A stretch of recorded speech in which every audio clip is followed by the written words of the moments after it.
తిరుమల శ్రీవారిని మజాకా movie team దర్శకుడు Trinatha Rao, hero Sandeep Kishan, సినీ నిర్మాతలు దర్శించుకున్నారు. వీరంతా ఉదయం నైవేద్య విరామ సమయంలో శ్రీవారిని దర్శించుకుని మొక్కులు చెల్లించుకున్నారు. అనంతరం రంగనాయక మండపంలో వేద పండితులు వేదాశీర్వచనం అందించారు. టీటీడీ అధికారులు స్వామివారి పట్టువస్త్రంతో సత్కరించి తీర్థ ప్రసాదాలు అందించారు. తాను నటించిన ప్రతి సినిమా విడుదలకు ముందు, విడుదల తర్వాత శ్రీవారిని దర్శించుకోవడం ఆనవాయితీ అని హీరో సందీప్ కిషన్ అన్నారు.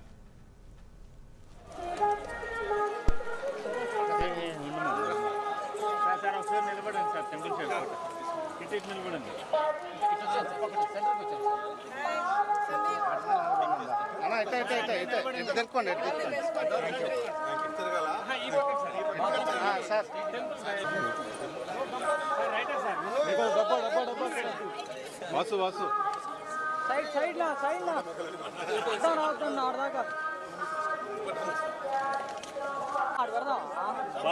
15 ఏళ్ళ సినిమా ప్రయాణంలో ప్రతి సంవత్సరం ప్రతి సినిమాకి నాకు వెంకటేశ్వర స్వామి తోడున్నారు.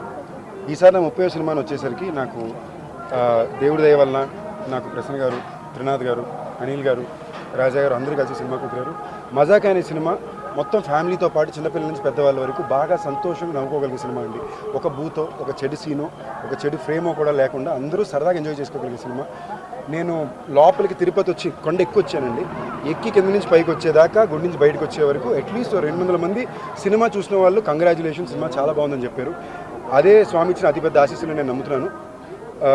వెంకటేశ్వర స్వామి ఆశీస్సులు, మీ ప్రజల ఆశీస్సులు ఎప్పుడు తోడు ఉండాలి. మజాకా సినిమా తప్పకుండా థియేటర్గా చూడండి, మీ ఫ్యామిలీతో పాటు చూడండి. మీ అందరికీ బాగా నచ్చే సినిమా అవుతుందని నా గట్టి నమ్మకం. ఇప్పుడు మజాకా అయిపోయి రిలీజ్ ఉంది కదా, నెక్స్ట్ బైలింగ్వల్ షూట్ చేస్తానండి. మన తలపతి విజయ్ గారు ఉన్నారు కదా, వాళ్ళ సన్ జేసన్ సంజయ్, అతని డైరెక్షన్ డెబ్యూ, ఇంకా టైటిల్ బెట్ల షూటింగ్ మొదలైపోయింది. బట్ ఫస్ట్ మజాకా థియేటర్ని శుభ్రంగా అందరూ చూడండి. అన్నిటికన్నా ఇంపార్టెంట్ ఏంటంటే ప్రతి దాంట్లో చెడు మంచి ఉంటుంది, అలాగే సినిమా ఇండస్ట్రీ కూడా చెడు మంచి ఉంటుంది. అలాగే మా సినిమాకి కూడా 80% చాలా మంచి ఉంది, 20% చెడు ఉంది. ఆ చెడుని దాటి మంచిగా వెళ్ళాలంటే మీ సపోర్టు, దేవుడి సపోర్టు కావాలి. ఇక్కడికి వచ్చాం. Thank you. గత నా 15 ఏళ్ళ సినిమా ప్రయాణంలో ప్రతి సంవత్సరం